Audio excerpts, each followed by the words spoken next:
ሰላም የእግዚአብሔር ቤተሰቦች ዛሬ ክፍል 29ን እንመለከታለን። ባለፈው ክፍል 28ን ኢሳይያስ ምዕራፍ 63 ከቁጥር 2 እስከ 6 ያለውን አይተናል ማለት ነው።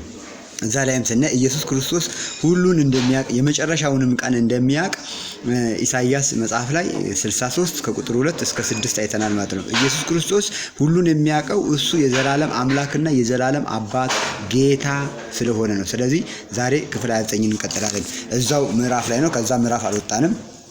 ቁጥር 3 ላይ እንደዚህ ቁጥር 9ን ደግሞ እንመለከታለን። ኢሳይያስ ምዕራፍ 63 ከቁጥር 9 እስቲ ነን መድኃኒት ሆነላቸው ይላል። ማን? ያ አምላክ ጌታና አምላክ ምን ሆነልን? መድኃኒት ሆነልን። ለዓለም ሁሉ መድኃኒት፣ የዓለም መድኃኒት ነው ኢየሱስ ክርስቶስ። ድንግል ማርያምም አምላኬና መድኃኒቴ ብለዋለች። እሱ አምላክ ካልሆነ ታዲያ እሷ ዋሽታለች ማለት ነው። ኢየሱስ ክርስቶስ አምላኬና መድኃኒቴ ብለዋለች። በምድር መድኃኒት ሆነላቸው ይላል። ቁጥር 12 ደግሞ ለራሱም የዘላለም ስም ያደርግ ዘንድ ውሃውን በፊታቸው የከፈለ ይላል።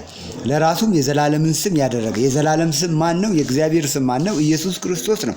የዘላለም ስም፣ የማይሻር ስም፣ የሚፈውስ ስም፣ የሚለውጥ ስም፣ የሚቀድስ ስም፣ ከኃጢአት ነፃ የሚያወጣ ስም ነው።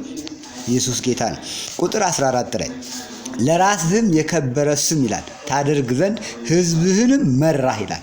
የከበረ ስም ለራሱ ያደረገው እግዚአብሔር ኢየሱስ ክርስቶስ ነው ይላል። እሺ ቁጥር 16 አባታችን ነህ ይላል። አያችሁ፣ ያ መድኃኒት የሆነው የተሰቀለው የሞተው ኢየሱስ ክርስቶስ ምንድነው? አባታችን ነህ። አቤቱ አንተ አባታችን ነህ፣ ስምህም ከዘላለም ታዳጊያችን ነው።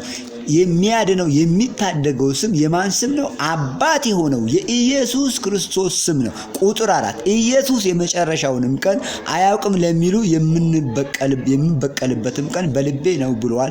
ያረጋግጥልናል። ቻው